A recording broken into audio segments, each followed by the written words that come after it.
नहीं है आप म्यूट पे है अशोक जी। अशोक जी आपकी आवाज बिल्कुल नहीं आ रही है।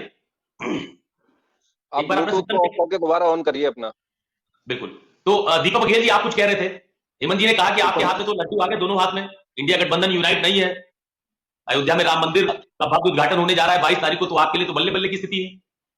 अशोक तिवारी जी, ये कोई लड्डू नहीं है। इसके लिए न जाने कितने कार्यकर्ताओं ने लगातार मेहनत की, दिन रात काम किया, भारतीय जनता पार्टी का झंडा डंडा उठाया, बूथ से लेकर वार्ड स्तर तक, वहां पर पन्ना प्रमुख से लेकर प्रत्येक कार्यकर्ता जब दिन रात मेहनत करता है, सरकार की योजनाओं को लेकर जाता है, समाज के बीच में समन्वय का काम करता है, जब जाकर ऐसी सरकारें आती हैं और उसके बाद एक नेता पैदा होता है उन्हीं लोगों के बीच में से, जिसका नाम है श्री नरेंद्र दामोदर दास मोदी। और ये हम लोगों के बीच में से है, कोई ऐसा नहीं कि कहीं बाहर से लेकर आए हो, कोई परिवारवादी कोई मोहब्बत के साथ में नहीं है। नरेंद्र मोदी जी के पिताजी कोई ऐसा नहीं थे कि किसी राजघराने से संबंध रखते थे। हम जैसे कार्यकर्ता ने एक शुरुआत करी, एक वार्ड स्तर से लेकर, एक बूथ स्तर से लेकर, और वो प्रदेश की राजनीति तक पहुंचे और उसके बाद देश की राजनीति में पहुंचे और उसके बाद देश के नाम ऊंचा रोशन करने के लिए आज वो लगातार मेहनत करते जाते हैं। उसके बाद में ये सारी चीजें खड़ी होती। अभी इन्होंने हमारे कुंवर सिंह निषाद ने कई सारी आरोप लगाए भारतीय जनता पार्टी को। अरे दलितों के ऊपर सबसे ज्यादा अत्याचार भारतीय जनता पार्टी ने किया।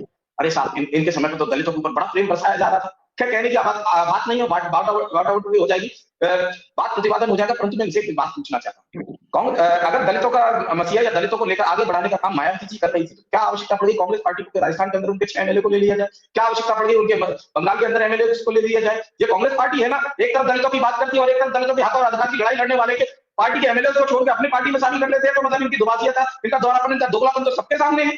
ये किस प्रकार की बात करते हैं? केवल और केवल अशोक तिवारी जी केवल एक एजेंडा है किसी प्रकार से ये इनके प्रकार की सत्ता के अंदर आया जाए।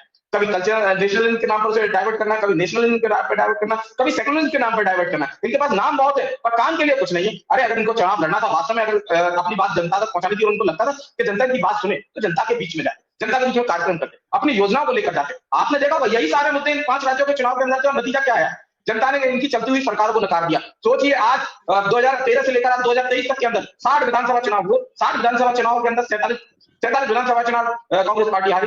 बात 2012 से लेकर और अब तक 12 ऐसी सरकारें नहीं, 12 विधानसभा चुनाव हुए जिसमें एक बार कांग्रेस पार्टी रिपीट कर होकर नहीं आती। तो ये कौन बताता है? 17 स्टेट और यूटीज के अंदर एक भी सांसद कांग्रेस पार्टी का नहीं है, 12 के अंदर एक सांसद है। तो ये इसलिए इनकी दर्शाता है। आज उत्तर प्रदेश की अगर बात करी जाए तो उनके पास स्टेटिक्स में कहां है? 30% को 35% है। तिवारी जी के बाद में तो इनकी कोई सरकार आई नहीं। तो जनता ने अगर इनको नकारा है, और लोकतंत्र के अंदर अगर जनता किसी को नकारती तो उसके पीछे कुछ ना कुछ प्रमुख कारण होते हैं। जनता ने उन्हें इसलिए दरकिनार किया कि उनकी नीतियां जनता के समझ में नहीं है। उनको लगा कि ये सरकारें हमारे हितकारी नहीं है। और रही बात प्रैक्टिकलों की, तो इस उत्तर प्रदेश में कौन से प्रैक्टिकल नहीं है मुझे बताइए? और ऐसा क्या इन प्रैक्टिकलों से नया बदलने वाला है जो नए प्रैक्टिकल होते ही नई चीजें बदल जाएंगी? इस उत्तर प्रदेश ने कांग्रेस का 2 लड़कों का साथ भी देखा, बुआ भतीजा को भी देखा, उसके बाद राष्ट्रीय लोकदल, बुआ भतीजा और ये सारे लोग एक साथ मिलकर चुनाव लड़े। 22 के अंदर भी सब सारे गठबंधन इन्होंने देखा। और इनका तो गठबंधन का प्रक्रिया समाजवादी पार्टी की कुछ ऐसी है कि अगर इनको गठबंधन के अंदर कोई दल ले लिया जाए और वो बाद में गठबंधन से बाहर निकल जाता है तो उनके यहाँ से उनकी गाड़ियां तक खिंचवाने का काम करती है। तो इस प्रकार से तो ये अपने गठबंधन चलाते हैं और इनके पास कोई नीति नहीं, कोई नियत नहीं, कोई नेतृत्व नहीं, केवल परिवार को आगे बढ़ाना है। और जब परिवार को ही आगे बढ़ाना है तो जनता भी समझ चुकी है ऐसे